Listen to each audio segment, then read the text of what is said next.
I get those goosebumps every time. I need the Heimlich, throw that to the side. I get those goosebumps every time. What's up, G Squad? Here we are, back with another video. Today we got our boy Munoz here for a video. Today we're going to be reacting to 10 Horrifying True Stories Volume 3. We reacted to Volume 2 and 1 in the previous video, so go watch those. Isaac Williams. So here we go.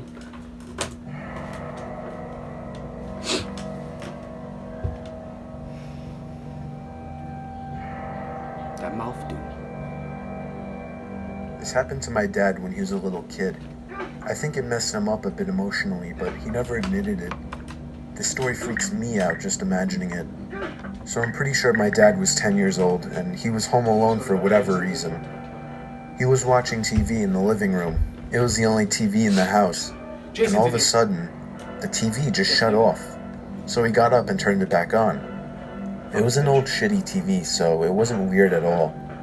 When he got back on his couch, it happened again. He got up once again and turned the TV back on. And again it turned off. He repeated this process a couple more times before he started to look for the remote. While looking for the remote, he walked over to check behind one of the couches and saw a man hiding in the corner, holding the TV remote. My dad described the man as having long, messy hair and a crazed look in his eyes. He gave my dad a smile, and my dad ran out the front door screaming like a little girl.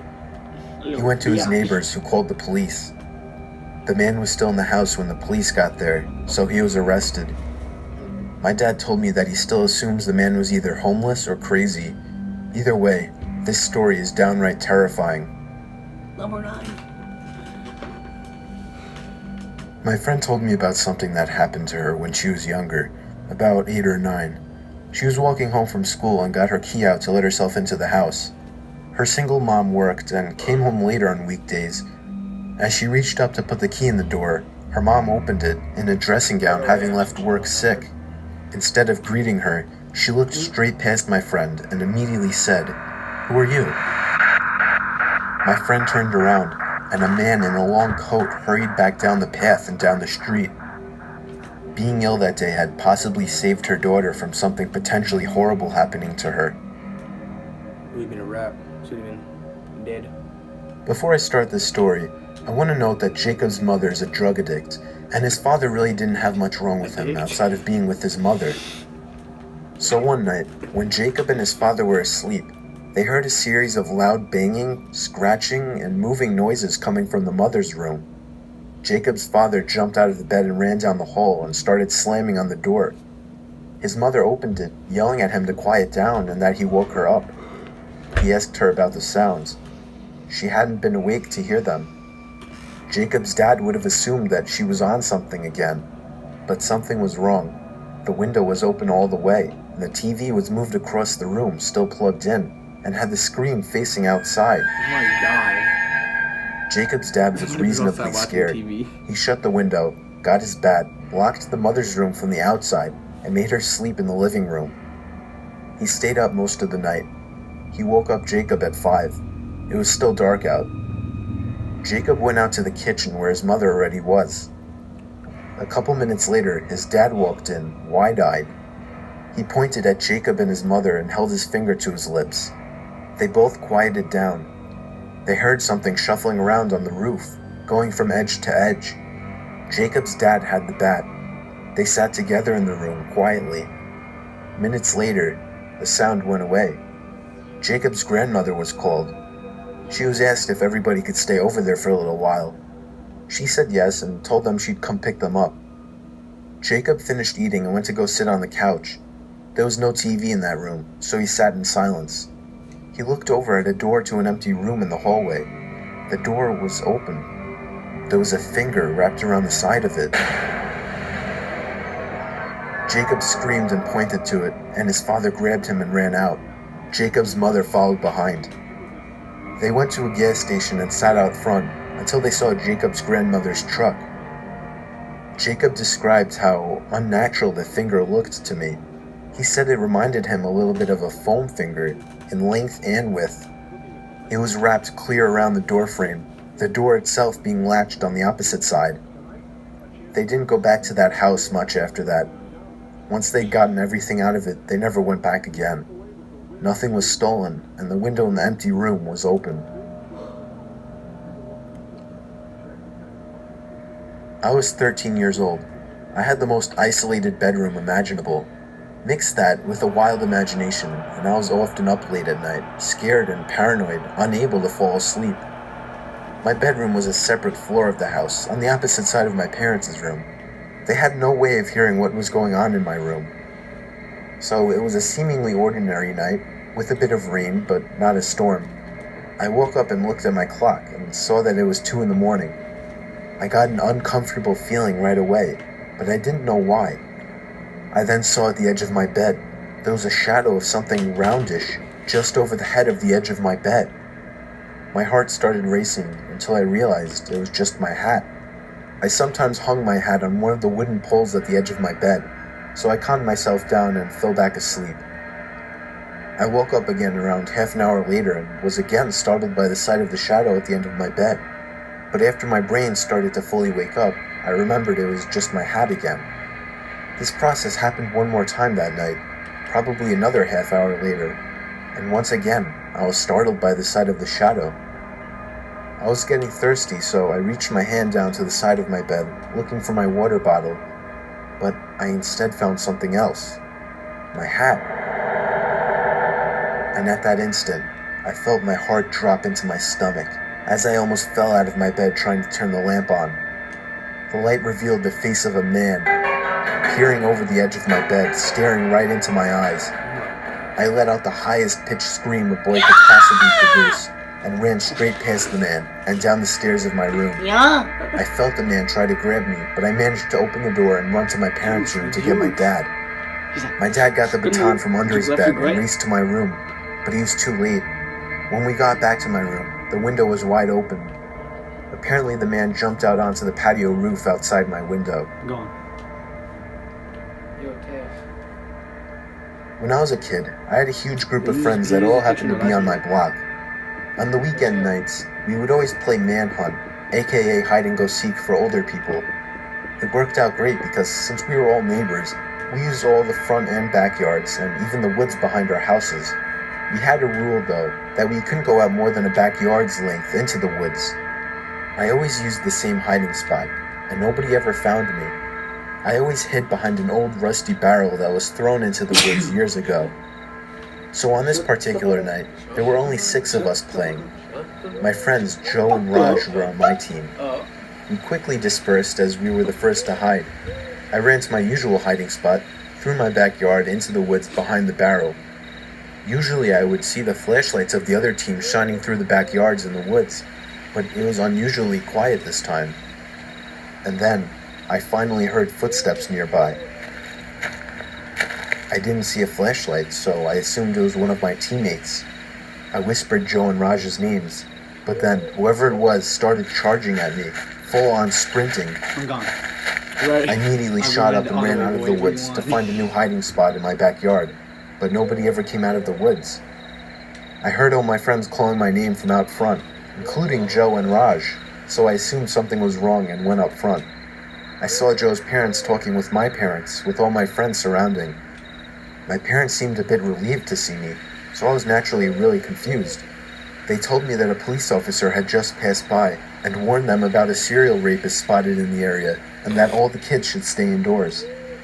I explained what happened to me in the woods, and my parents started freaking out, making 100% sure that I wasn't lying. They called the police. I really don't know if he was ever caught, but I really hope he was. I try not to think about what would have happened to me had whoever that was caught me. The booty snatcher, that's what they call it, man. When I was maybe 12 or 13, me, my mom, my stepdad, and 2 dogs went to the beach for a weekend. We rented an apartment all the way at the back of the shore. The apartment had nothing surreal to it at first sight.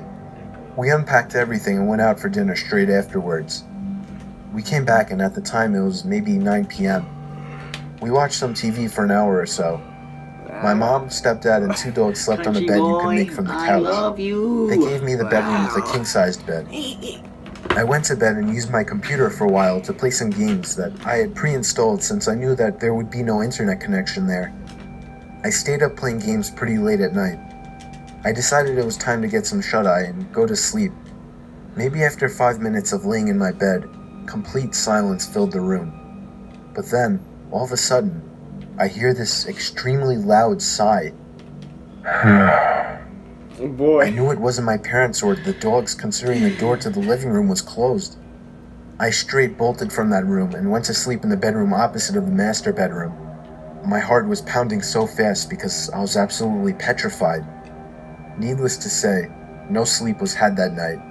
I told my parents about it the next morning, and they told me it was probably just my imagination, but I was certain it was not. This dude is crazy. If I heard somebody breathing like that, I'm out of here. Kicking rocks. This story Okay, still but gives me really- nightmares to this day. I was staying with one of my best friends in North Carolina where I had a job interview. I was coming from New Jersey, and my friend Mike offered to let me crash at his place for a few days. He didn't necessarily live too close to the company I was interviewing for, about 2 hours away, but I also just wanted to see one of my good friends again. So this happened after the second interview. I came back to Mike's place in a good mood as I had been offered the job on the spot. Okay. We celebrated in the yard that night with a few friends and a few beers, or a lot of Yeah. beers. We stayed up late and basically got shit-faced. People were coming and going all night. That's the kind of person Mike is. He didn't really keep track of who entered and left his house. So at about 4 in the morning, after everyone had left, we called it a night. I struggled to make it up the stairs and to the bathroom. I drained the snake and soaked my face with hot water, And the snake. and it was at that moment that I thought I could see something in the corner of my eye. I turned to the half-open door and saw an eye poking in at me through the crack of the door. Somebody looking at I you. let out a loud, Like, holy shit, and in my drunken, Holy klutzy shit. state, I fell to the floor. When I got back on my feet, the eye was gone. I stumbled out of the bathroom and called Mike's name. I heard him Mike? call out in response from downstairs in the kitchen. It couldn't have possibly been him. I didn't hear anyone go down the stairs, but I asked if he was up there anyway. Expectedly, he replied with a no. I can't remember fully, but I assume I just brushed it off under the assumption that I had too much to drink. I made it to the guest bedroom and basically fell onto the bed, barely managing to throw the covers over myself. You know when you're drunk you fall asleep easier. That's an understatement. I think I fell asleep seconds after falling onto that bed, only to wake up after an unknown duration of sleep. I immediately felt the unbearable headache coming on, and began to rub my head. It was probably a little before sunrise. The room was a bit chilly. My foot was sticking out of the covers, hanging over the edge of the bed. And then it happened. I felt something extremely cold grab onto my foot and start Oh. stroking it. What I the then heck? heard a raspy voice the whisper fuck? the words, Man. "Can you help me?" I sat up and screamed at the top of my lungs before sprinting out of the bed and out of the room, meeting Mike at the top of the stairs. I called the police and they arrived shortly. The intruder was actually a woman in her late 40s who Oh, that clearly explains- suffered from some kind of addiction. She said, You know She I used to be a admitted freak. simply walking right into She Mike's like house feet. and hiding in a closet. The eye I saw was hers, peeking at me while in the bathroom. she said, ah. I always make sure to cover my feet with my sheets now. You never leave your feet or hands hanging from the bed, boy. Right. That's the number one rule. It was the dead of winter in Cali. Me and a couple buddies were on a skiing trip by Why got South Lake snow Tahoe. in California? We wouldn't stayed be in a nothing big like luxurious log cabin for a few nights. On the third night during a blizzard, I got up to get a glass of water late in the night. As I crossed the cabin over to the kitchen, there was a frantic knock at the door. I was a bit spooked that somebody would be Cool, need to knocking be, this bro. late. I thought maybe I should just ignore it and let them go away. But I realized they knew we were there, as my car was parked right outside. I also had the thought that maybe somebody was in trouble and needed to get out of the dangerous weather. I tiptoed over to the door and waited for another knock. It didn't take too long before the knocking came again, this time much louder and more frantic. "Who is it?" I asked. Nobody answered. I asked again louder, but there was still no answer. Who is it? After I asked this, there was no more knocking. I grew curious and eventually opened the door a crack with the chain lock still on just in case. Nobody was outside. I undid the lock and opened the door completely. There were footprints in the snow leading away from the cabin. For whatever stupid reason, maybe I felt some kind of guilt and worry for a person in need. I slipped on my boots and jacket and stepped out into the storm to follow the footsteps before they were completely filled. The footsteps led me to the edge of the property before completely stopping. I shit you not, the footprints completely ended. Not a sign of vehicle marks, a struggle, nothing. It was as if whoever made the tracks was standing still, right where I was. I felt disturbed and ran back into the cabin and slammed the door shut behind me, making sure to lock it. Before I could even gather my thoughts, the frantic knocking at the door resumed. Boy. My heart started pounding, and I started to scream for my friends. One by one, they Jonathan! all rushed down to see what was wrong. When we opened the door, there was nobody there. The footprints were already filled. Hoodlums. I never could prove what happened to my friends. I don't blame them for not believing me. I almost don't believe myself, but I know it happened. I just can't even try to explain it. It still freaks me out to this day. Tripping, bro. My friend and I were going to a party a few hours out of town, so we decided to stay at her family's holiday house about an hour south of the party. We arrived around mid-afternoon, and it was winter in a holiday town, so the area was completely empty. No other cars on the street. When we left for the party, I spent a moment deciding whether to pull the gate all the way closed. I'd had some trouble opening it earlier when we arrived, and if we were getting home late at night, I didn't want to be stuck outside. I ended up deciding to shut it for security. The party was great. We got back to the house around 12:30, and the gate was open. I immediately felt on edge because not only did I know that I had locked it, but I knew it couldn't just blow open in the wind. But I didn't want to make a big deal, so I was vague when my friend asked me if I'd shut it. We went inside and decided to make a snack. I was wandering through the house when suddenly my friend raced from the kitchen into the hallway and virtually tackled me to the ground. She was convinced she'd heard someone walking around outside. We tried to calm ourselves down, but we had no cell reception and there was no one else around. Over the next half hour or so, as we sat in the hallway paralyzed with fear, we heard footsteps outside and the back door being jimmied. We decided we had to leave, so we gathered everything up and got ready to make a break for the car. Just as we were at the front door ready to leave, there was a huge bang in the backyard, and suddenly what sounded like hundreds of birds started screaming. We legged it to the car, ended up starting it with all our stuff still on our laps. We hadn't bothered to even put in the back seat. Right. As we reversed out the driveway, we saw somebody running up the side of the house towards us. Jay. We sped the entire way home, and didn't sleep at all that night. Wait, there's someone running towards him? Last one, boys. When I was 10 and my youngest brother Ben was only 1, there was this one weekend that my parents were painting our bedrooms, so we would have to sleep in the basement. There was a pull-out couch down there that turned into a bed, and Ben had an extra crib down there. A futon? I was only 10, so sleeping in a pitch-dark basement was very uncomfortable. Somehow, having Ben down there made me feel a bit safer though. He would wake me up in the middle of the night crying, and for some reason, tending to him made sleeping down there a little less scary. But it was this one time that I woke up to him screaming. Not crying, screaming, Man. like no 1-year-old should. Yes. I was scared shitless immediately and ran over to him to see what was wrong. He was standing up looking at me, pointing to something. And like little girl laughs. I looked in the direction he was pointing at. He was pointing into the pitch-dark boiler room right next to his crib. I felt like 1,000 knives just stabbed me in the chest, and even through the heat of the moment, I vaguely remember the faint sound of something falling over in the boiler room, and I felt as if I was being watched in that basement. I grabbed Ben and got the hell out of there as quickly as possible. I have never gone back down in that basement. Pull the baby like a football boy. Right. Stiff arm.